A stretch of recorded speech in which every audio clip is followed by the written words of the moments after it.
Hello friends, मैं आकांक्षा GK with आकांक्षा में आपका स्वागत करती हूँ।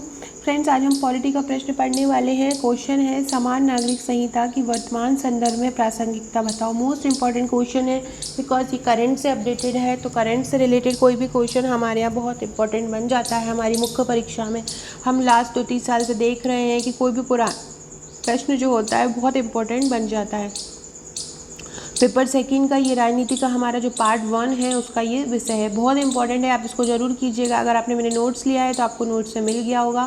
अगर आपने मेरे नोट्स नहीं लिया है तो आप यहाँ पे भी वीडियो में भी देखकर आप लिख सकते हैं, अगर आप नोट्स परचेस नहीं कर सकते हैं तो। चलिए स्टार्ट करते हैं। समान नागरिक संहिता की वर्तमान संदर्भ में प्रासंगिकता बताओ।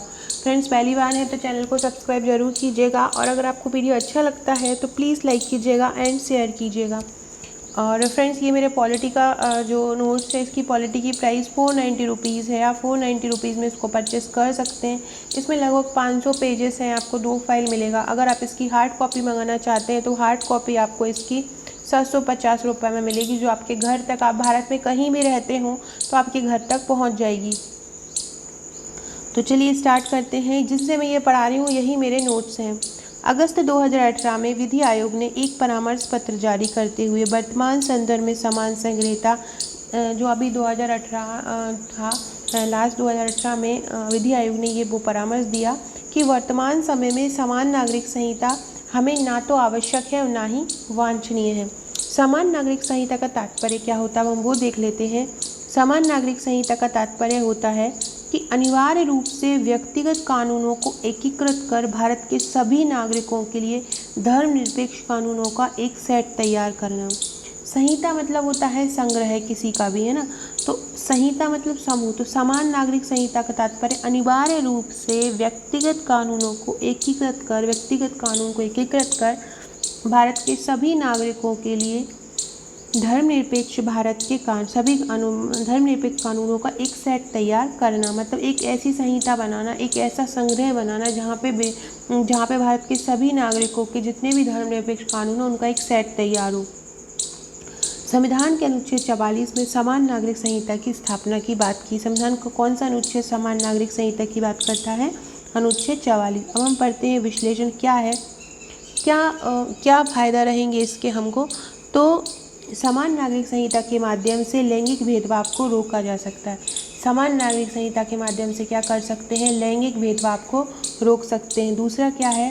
राष्ट्रीय एकता की राह में मजबूत पहल के रूप में इसको देखा जाए। राष्ट्रीय, सभी धर्म एक से होंगे, सभी लोग अच्छे से रहेंगे तो एक राष्ट्रीय एकता की ये पहचान रहेगी। तो इसको राष्ट्रीय एकता की राह में मजबूत पहल के रूप में देखा जा सकता है।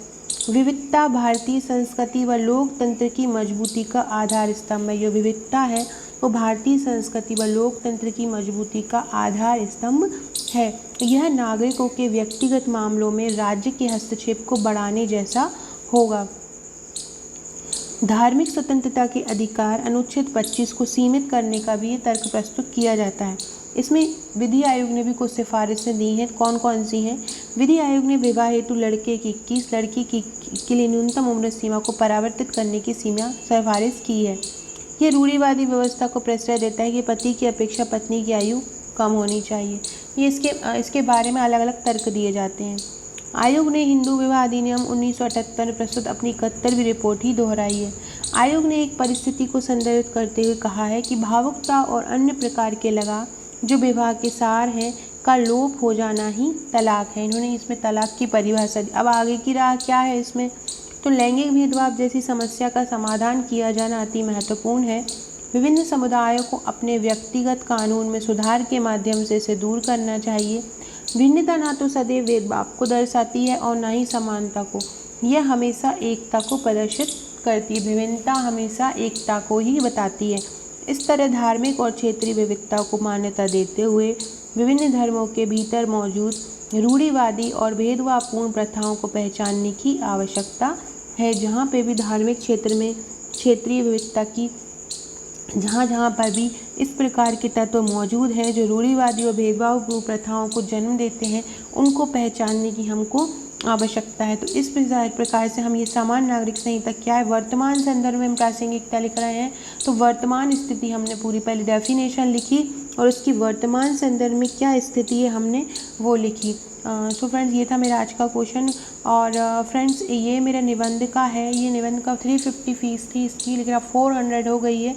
ये एक साल के लिए पूरा आपका रहेगा, मतलब आपका 2021 का जब तक मेंस होगा तब तक के लिए आपका ये पेड ग्रुप रहेगा। इसमें हर वीकली आपको एक निबंध दिया जाएगा और जैसे ही आप पेमेंट करेंगे तो आपको ये 17-18 निबंध तुरंत मिलेंगे, 17 निबंध मिलेंगे और इसके साथ कविता उद्धरण मिलेंगे और साथ में हर वीक आपको एक अलग निबंध मिलता रहेगा, जिससे आपको निबंध का भी अच्छा खासा कलेक्शन हो जाएगा।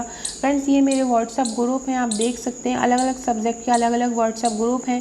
यहाँ पे समय समय पर अपडेट दिया जाता रहता है, अच्छे अच्छे आंसर्स दिए जाते हैं, कलेक्शन दिया जाता है। ये मेरे सॉफ्ट कॉपी के नोट्स की प्राइस है 5200 रुपये सॉफ्ट कॉपी का प्राइस है और हार्ड कॉपी का प्राइस है 8500 रुपये। आप अलग भी अगर नोट्स लेना चाहते हैं कोई, तो आप अलग भी नोट्स परचेज़ कर सकते हैं। ऊपर दिए किसी भी नंबर पे आप मुझे व्हाट्सअप कर सकते हैं और वहाँ से आप इसकी जानकारी ले सकते हैं। Okay friends, thank you.